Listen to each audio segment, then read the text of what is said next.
নদীর দেশীয় মাছগুলো আপনি যতই কম মশলায় বা সিম্পলভাবে রান্না করুন না কেন, এর স্বাদ কিন্তু দ্বিগুণ হয়ে যায়।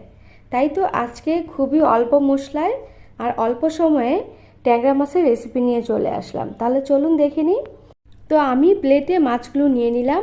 তারপর হচ্ছে 1 চামচ করে হলুদ গুঁড়ো, ধনিয়া গুঁড়ো, জিরা গুঁড়ো আর মরিচ গুঁড়ো আর স্বাদ অনুযায়ী লবণ দিয়ে আমি মাছটা ভালো করে মেখে 10 মিনিটের জন্য রেখে দিলাম। তারপর এখানে কড়াইতে দিয়ে দিলাম পেঁয়াজ কুচি আর কাঁচামরিচ। এগুলো দিয়ে আমি একটু ভেজে নেব, একটু ব্রাউন কালার করে ভেজে নিতে হবে। তারপর আমি দিয়ে দিব হচ্ছে 1 চামচ আদা আর রসুন বাটা। এগুলো দিয়ে নেড়ে চেড়ে একটু ভেজে নিয়ে তারপর আমি মাছগুলো দিয়ে দেব।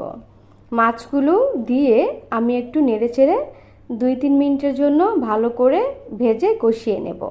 তো আমার কষানো কমপ্লিট। এখন আমি দিয়ে দিব পানি।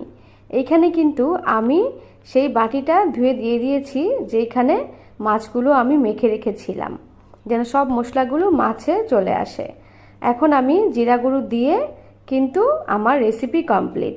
এটা খুবই অল্প সময়ে 10 মিনিটের রেসিপি, আপনারা যে কোনো সময় করে খেয়ে নিতে পারবেন, শুধু মাছটা কাটা থাকলেই হবে।